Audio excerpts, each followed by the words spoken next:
Congratulations. Your trophy, sir. Thanks. You took it down as a control deck. We haven't seen that in a little bit of a while now. And you were playing blue, white, red. Bit different from what we're used to seeing with blue, white, red. No Restoration Angels, no Augur of Bolus, only 2 Snapcaster Mages.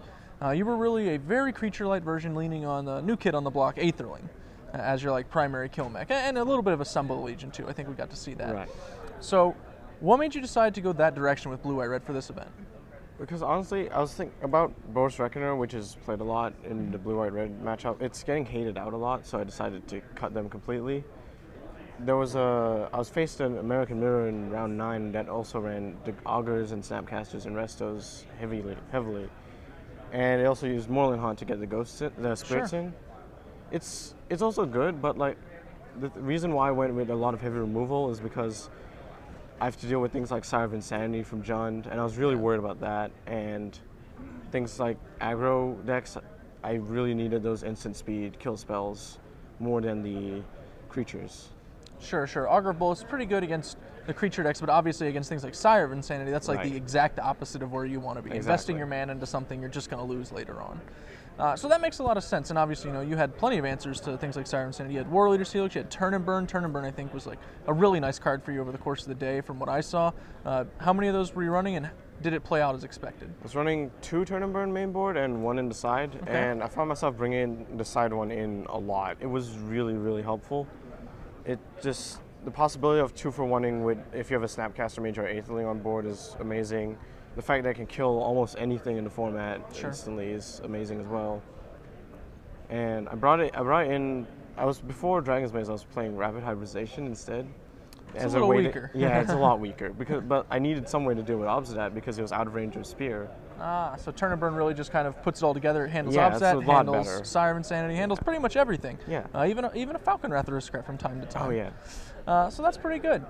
Moving to your kill condition, Aetherling, this was kind of his coming out party in Standard. We saw him a lot at the Pro Tour, obviously, where he made a big impression in block. And he's kind of started to do that in Standard now. I know that you actually dueled in an Aetherling Mirror earlier in the event. Do you foresee him becoming the new kill condition in these kind of decks?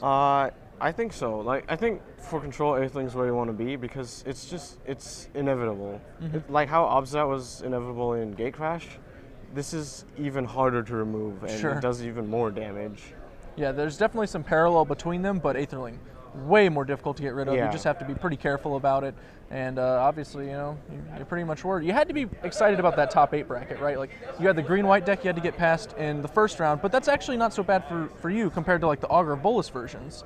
You've got so much more removal. You have things like Turn and Burn. It seems like it's not as bad as it could be. And then once you get past the green-white deck, it's just these red-green aggro decks. That's right where you want to be. So, did you feel pretty comfortable, even as the 8th seed going into the semifinals and the finals? When I found out I had to go against the Selesnya deck, it was kind of, I wasn't so sure about it because the 4 main Barthalias were a problem, and I was worried about those, but it all turned out pretty okay, I think. As far as the Gruul matchups went, against the aggro, it's kind of it's a lot of it's based on our draws, whether we get the right or not. Honestly, so pick up your first 11 cards, see which of us has better ones. Yeah. Honestly, I kind of lucked out a bit because both my Gruul opponents had to mull quite a fair bit. Sure. Yeah. Well, the deck's obviously capable of capitalizing on that. If they don't get a fast start, then you can take it over pretty easily. And Sphinx's Revelation has a habit of putting the nail in the coffin.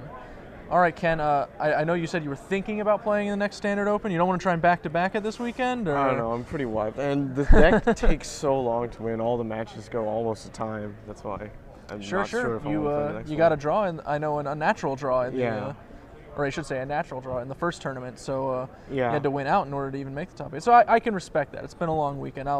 I above all can certainly appreciate the need for rest. So congrats again, Ken. Thank you. Yeah, thanks for joining me. I'm going to throw it back to the booth with Matthias and Cedric, and they'll close you out before we move on.